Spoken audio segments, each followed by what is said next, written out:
I just did a TikTok live and got no sales. Hi, my name is Michelle Mahoney. Welcome back to my page. If you know, I have a bookshop called Pages and Corners. I'm still pretty new at it, I would say, only a couple years in, but I got this idea to do a live selling because I see so many people on there live selling. And if you follow Gary Vaynerchuk, he always says live selling is where it's at right now. That's what we got to be doing. And you just got to put yourself out there, right? And so I went onto ChatGPT to give me my entire outline, and I have it right here in front of me. And I loved it. I loved it so much. But the thing is, here's some things that I learned.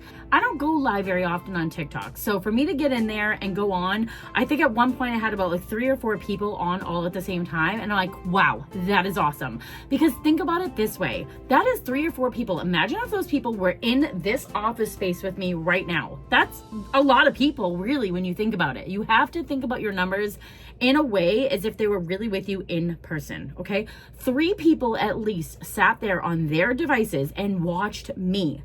That is pretty cool. So from something I learned right there, I kept their attention, I got them intrigued, and they were interested at least in what I was saying. Some things that I learned because I just watched a YouTube video, they were saying that you shouldn't have copyright music in the background. I'm wondering if having Taylor Swift on in the background did affect my views. I didn't really know that. I mean, I guess in hindsight, I should have known better, but I feel like having music in the background is better because then people can listen and like entertain.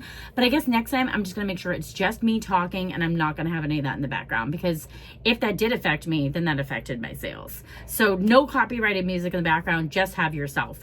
Keeping your audience engaged is also a really huge thing that you have to do. And I gotta say, I didn't do it very well. I was more focused on the selling and not so much on the personal side of it. And I should have been like telling them, you know, tell me your favorite title, or what's your favorite genre to read, or what's your favorite food, or what are you doing right now? Like, I could have asked a lot of more inquisitive questions, and I didn't. I was so focused on that and the fact that I was sweating profusely that I like was too nervous to really think about that. But that's good, because now in hindsight, I know next time some things that I should do. I would recommend, if you want a script like I have here, if you go on ChatGPT, you can make it very specific to you. I suppose I could share this in the link down below if anyone is interested and they wanted the script. Let me know down in the comments, actually, and I can definitely share this script. But I would recommend, if you are wanting to do online selling of your books, I typed in, give me a script for a live, I think I said like live sell. Or you can even say, like, my title of this one says sample live book sale script. So I bet if you type that into ChatGPT, it will give you an entire script of exactly like what to say and what to do. And I did follow this, okay? So I said pre-loved book flash sale. So it gave me an opening and an introduction. I mean, it's hard to do, especially if it's your first live and nobody's there. I did also learn from this video that I just watched. What's this guy's name? Landon Levine Finance.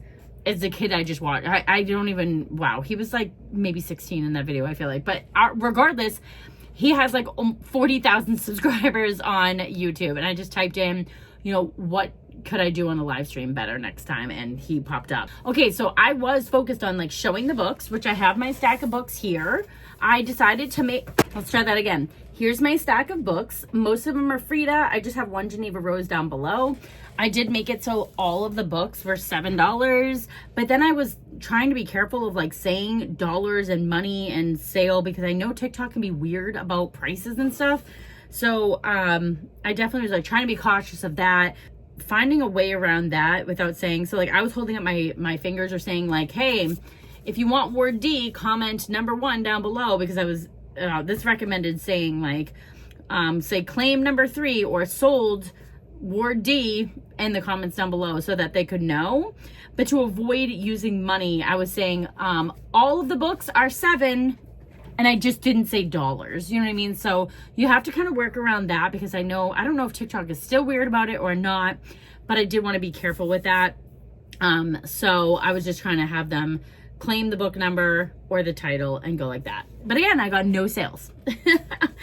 But it was good because I feel like, okay, now I got the first live selling done. I've never tried to sell live like that before, at least not that I can ever remember. I did offer stickers and bookmarks with the sale purchase. as incentives, of course, but also that is what I do when I sell Pango books. So I kind of wanted to like have that added to that. It does say like add some excitement, do $1 round. Again, I feel like I could have been more prepared. I did do that $1 round, but again, I was so focused on my numbers, which I know you shouldn't be. So I really say like, don't look at your numbers. Who cares who's there if no one's there? Honestly, if no one's there, it's even better because you're getting your practice in and you're doing it and it doesn't matter, right? So like number one tip right there, like just do it anyways. Even if nobody is in your TikTok live, still go through with your script, do what you would do as if 500 people were there, right? That is definitely something I should have taken more to heart because I did have some lulls and I kind of just sat there and I'm like, no, this kid recommended, he was like, just talk the entire time. It doesn't matter. Don't look at your numbers. And so I could have definitely done more of that.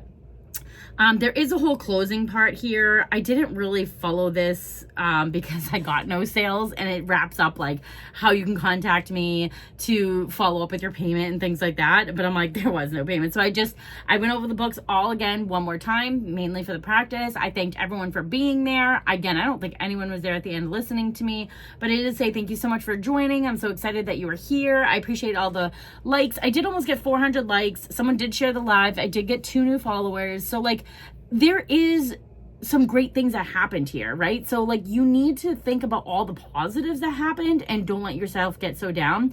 Especially it was my first time, right? Do we learn how to tie our shoes the very first time we try? Absolutely not.